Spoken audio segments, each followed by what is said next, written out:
I'm looking like $1,000,000 today. True. I'll talk about the prize money. I figure we should talk about actual Capcom Cup itself first, considering I was there in the flesh. I went. So I went to Capcom Cup Sunday. Walking in the venue, I had the funniest realization as I walked. Because like the first player I saw, he hit me with a look. And I was like, oh, yo, what up? Like, how goes it? Hope you're doing well. And then like the next person I saw did it.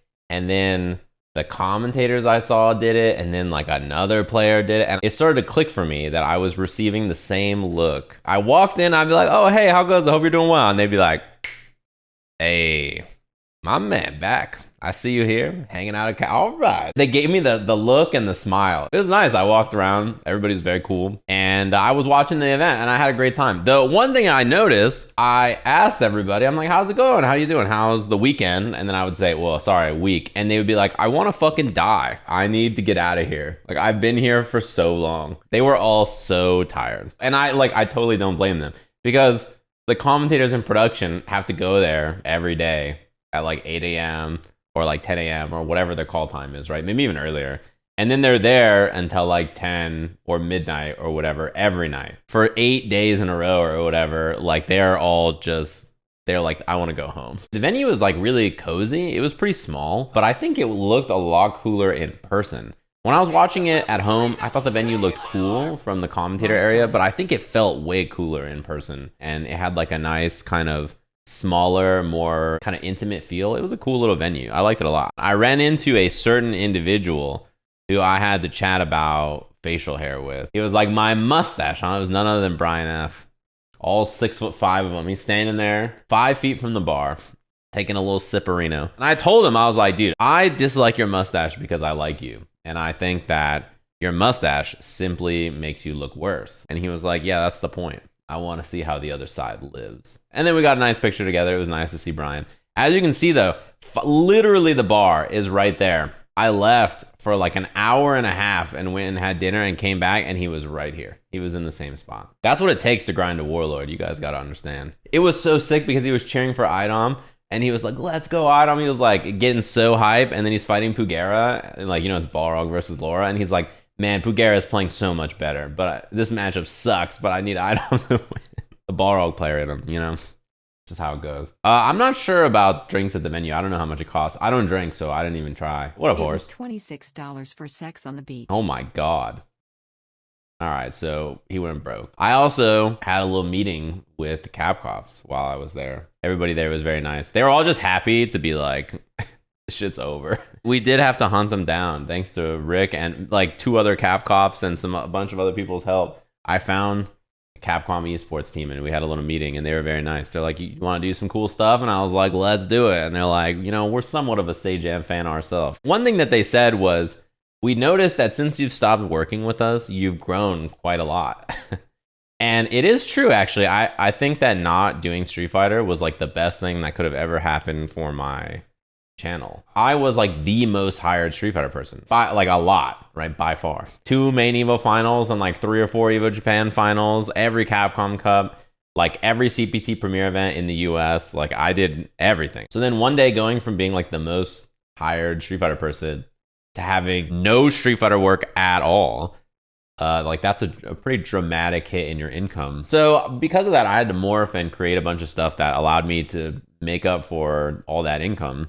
And it grew my channel by so much. And I think if I had just stayed a Street Fighter person, it probably wouldn't be nearly this big. So I should get fired more often.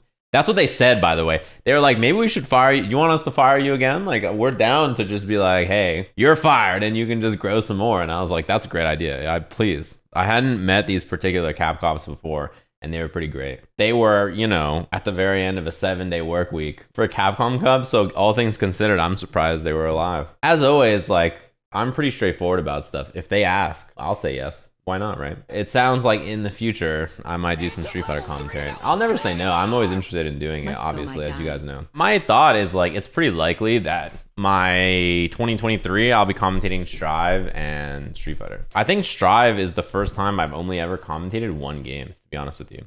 I've always been someone who does 2 or 3 games. But Capcom Cup was pretty dope. I do think it's funny though. I talked to everybody there, And they're like, we can't do this week shit again. Like you can do a weekend of SFL and then the next like weekend or like 4 days you can do this format. Like if you want to do 4 days instead of 3, I think that's probably fine. So we should probably talk about this, I guess, since Street Fighter 6 is coming up. Did you see that Street Fighter 6 beta crack on Google dramatically spiked as soon as the prize pool got announced, by the way? That's not a joke. That's a real thing. So Mena wins. That's very exciting. Congratulations. 2-time champ, which is super sick, by the way. Very nice story. Then they make this announcement for Street Fighter 6. Hey, Mena won. Hopefully you guys all liked it. Here's our new CPT tour. We have over $2 million in prize money, and first place gets over $1 million. So something to think about. The reason it says over 2 million, typically what Street Fighter does is they sell a pass or a pack. A lot of,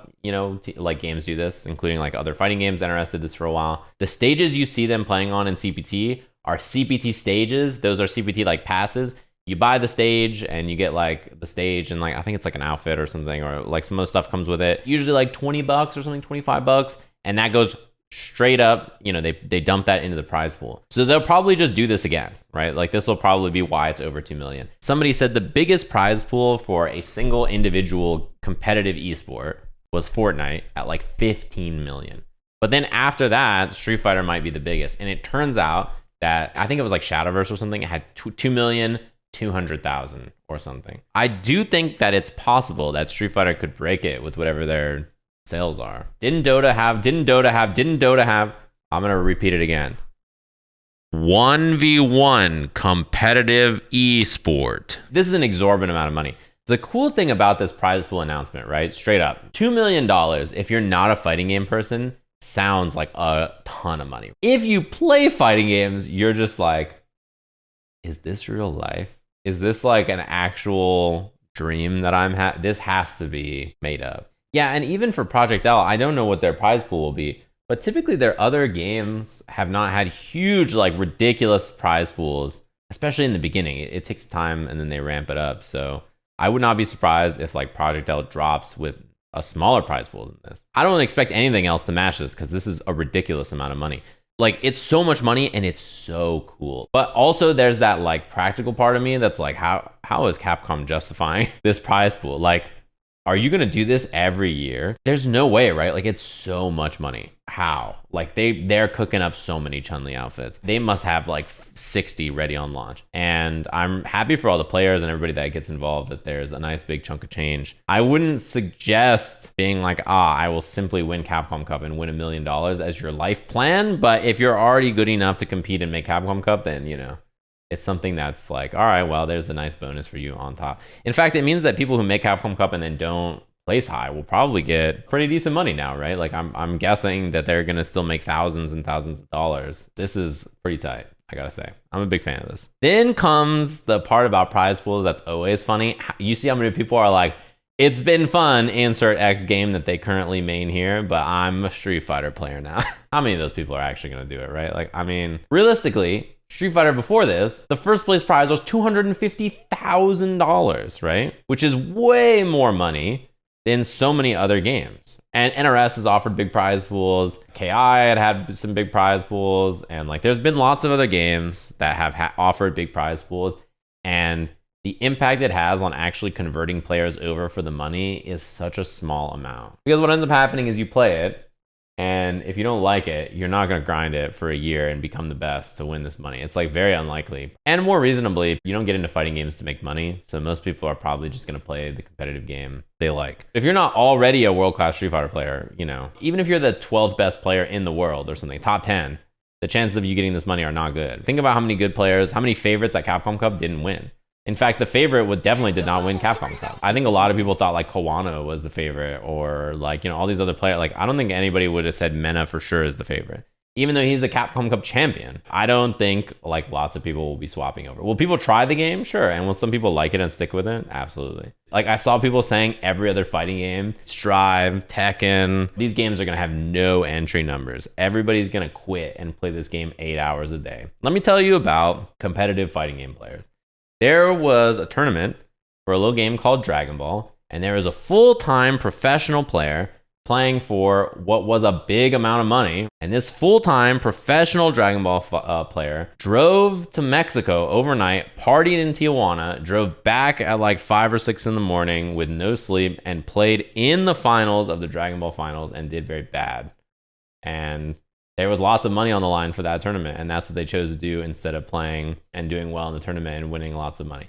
So if that's the average fighting game competitive player, do you really think that people are going to be like, all right, nose to the grind, I'm playing Street Fighter 8 hours a day, I'm going to win this money, if you didn't already do that kind of stuff? Probably not. Also, most people will play Street Fighter and you're going to play against a guy named like Will Bucket 1984. And 1984 is not just a random date, that's their birth year. And it's going to be an old ass man who beats you with fireballs and uppercuts, and you're going to be like, this game sucks, and you're going to quit.